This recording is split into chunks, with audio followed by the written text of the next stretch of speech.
മര്യാദയ്ക്ക് പൃഥ്വിയോട് സോറി പറ. പറയാൻ എടി പറയാൻ. പറ്റില്ല പറ്റില്ല പറ്റില്ല. പൃഥ്വിയാണ് കിരണിനെ കൊല്ലാൻ നോക്കിയത്. എടി അതെ,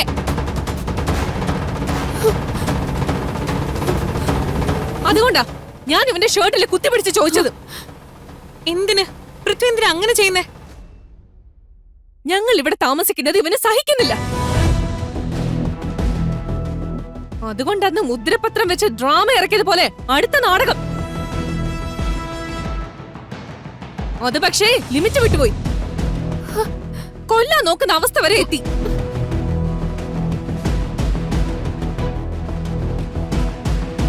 പൃഥ്വി, നീ എന്താ മിണ്ടാത്ത? ദുർഗ പറഞ്ഞൊക്കെ ശരിയാണോ? ഇല്ല ചേച്ചി, ഞാൻ ഒന്നും ചെയ്തിട്ടില്ല. മുദ്രപത്രത്തിന്റെ കേസില് ഞാൻ തെറ്റ് ചെയ്തു, ശരി, അത് ഞാൻ സമ്മതിക്കുകയും ചെയ്തതാ. എന്ന് കരുതി ഞാൻ അവനെ കൊല്ലാൻ നോക്കുന്നു പറയുന്നത് ചേച്ചിക്ക് തോന്നുന്നുണ്ടോ?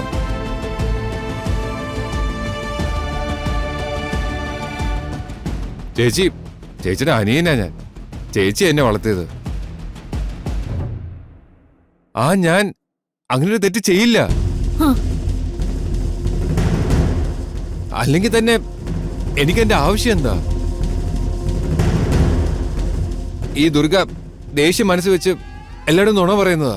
ഞാനാണോ നുണ പറയുന്നേ? ഞാനാണോ? നിനക്കൊരു തരി പോലും മനസാക്ഷി ഇല്ലല്ലോടാ. എങ്ങനെയാ നീ ഇങ്ങനെയൊക്കെ അഭിനയിക്കുന്നത്? ഞാനോ? സമ്മതിക്കണം ചേച്ചി. ദുർഗേ, സൂക്ഷിച്ച് സംസാരിക്കണം. എന്റെ ഭർത്താവിന് മര്യാദ കൊടുത്ത് സംസാരിച്ചില്ലെങ്കിലേ എന്റെ സ്വഭാവം മാറും. ഒരു ക്രിമിനലിന് കൊടുക്കേണ്ട മര്യാദ ഞാൻ കൊടുക്കുന്നുണ്ട്. പറഞ്ഞു നീ എങ്ങോട്ടാടി കയറി പോന്നേ? കൊലപാതകം ചെയ്യാൻ ശ്രമിക്കാൻ മാത്രം മോശപ്പെട്ട ആളല്ല പൃഥ്വി. കുറെ നേരമായി ഞാൻ ക്ഷമിക്കുന്നു. നീ എന്തൊക്കെയാ എന്റെ മോനെ പറ്റി വിളിച്ചു പറയുന്നത്? എന്തിനാ പൃഥ്വി നീ ഇങ്ങോട്ട് വന്നത്? അങ്ങനെ വന്ന് കാണാനും മാത്രം ഇവൻ ആരാ? അമ്മേ, ഒരു മനുഷ്യത്തിന്റെ പേരില അമ്മേ ഞാൻ കാണാൻ വന്നത്. എന്നിട്ടിപ്പോ കിട്ടിയില്ലേ? ദേ, ഇവറ്റകളോടൊന്നും മനുഷ്യത്വം കാണിക്കേണ്ട കാര്യമില്ല. നിന്റെ അച്ഛനാണെങ്കി ദേ ഇവന് ബ്ലഡ് കൊടുത്ത് രക്ഷിക്കാൻ നോക്കി.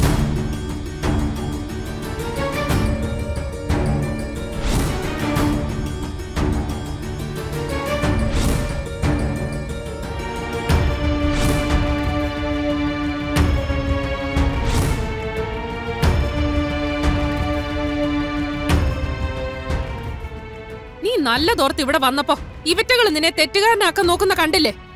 ഇതാ പറയുന്നേ, ആരോടും മനസാക്ഷി കാണിക്കരുതെന്ന്. ഇവര് പറഞ്ഞത് പറഞ്ഞ് പൃഥ്വി തെറ്റുകാരനാവൂ അമ്മേ? ഇല്ലല്ലോ.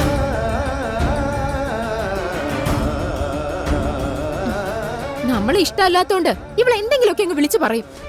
അതൊന്നും നമ്മൾ കാര്യമാക്കേണ്ട ഒരു ആവശ്യമില്ല. മര്യാദയ്ക്ക് എന്റെ ഭർത്താവിന്റെ ഷർട്ടിന് കുത്തിപ്പിടിച്ചതിനും കത്തി ചൂണ്ടിയതിനും മാപ്പ് പറയടി.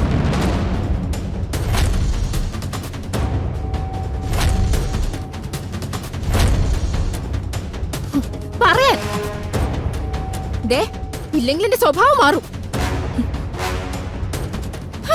എടി, നിന്നോടാ പറഞ്ഞേ മാപ്പ് പറയാൻ. അക്ഷിത, നിർത്ത്. ദുർഗ ആരോടും സോറി പറയില്ല.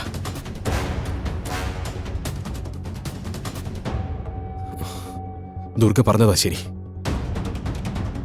എന്നെ കുത്തിയത് പൃഥ്വിയാ.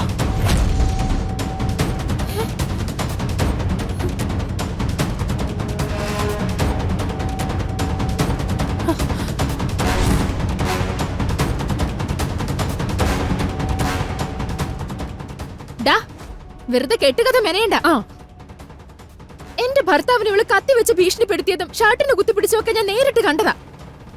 പക്ഷെ പൃഥ്വി ഇവനെ കുത്തിയതിന് എന്ത് തെളിവാ ഉള്ളത്? അങ്ങനെ ചോദിക്ക്. എന്താ രണ്ടുപേരുടെ നാവിറങ്ങിപ്പോയോ? ഇവിടെ നടന്നത് ഞാൻ കണ്ട പോലെ അവിടെ നടന്നത് നേരെ കണ്ട ഒരാളെങ്കിലും നീ കൂട്ടിക്കൊണ്ടുവാ.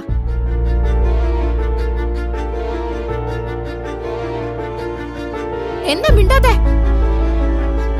പറ്റില്ലല്ലേ? കാരണം നീയൊക്കെ പറയുന്നത് പച്ച കള്ളവാ.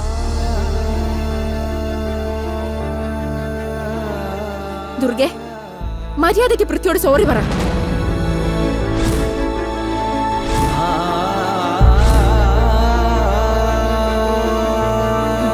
പറയാൻ എടി പറയാൻ.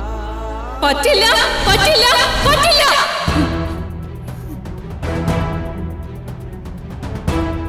നിനക്ക് പറ്റില്ലേ? എന്താ? നിനക്ക് പറ്റില്ലേ? എന്റെ ഭർത്താവിന്റെ കഴുത്തിൽ കത്തി വെച്ച് ഭീഷണിപ്പെടുത്തിയിട്ട് മാപ്പ് പറയാൻ പറഞ്ഞപ്പോ നിനക്ക് പറ്റില്ലേ?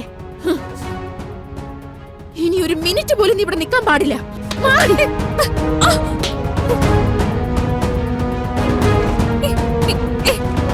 അഷി, എന്താ പൃഥ്വി?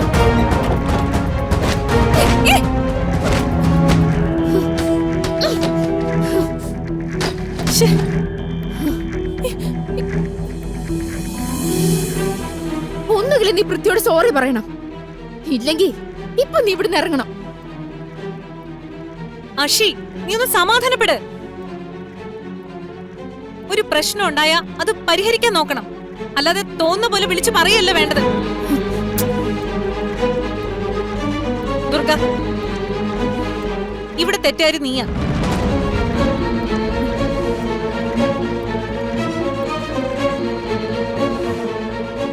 പൃഥ്വിയുടെ ഭാഗത്തുനിന്ന് എന്തെങ്കിലും പ്രശ്നം ഉണ്ടായാൽ തന്നെ അത് ആദ്യം നീ എന്നോടാ പറയേണ്ടത്. ദുർഗ, എന്തിന്റെ പേരിലായാലും ശരി, നീ പൃഥ്വിയോട് ചെയ്തത് തെറ്റ് തന്നെയാ.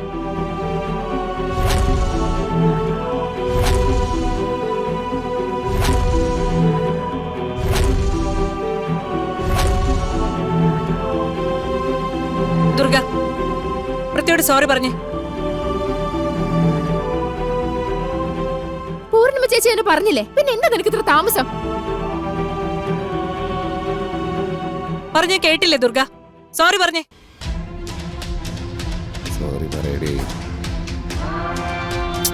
ദുർഗ, സോറി പറയാൻ. എനിക്ക് ചേച്ചിയോട് തനിച്ചൊന്ന് സംസാരിക്കണം.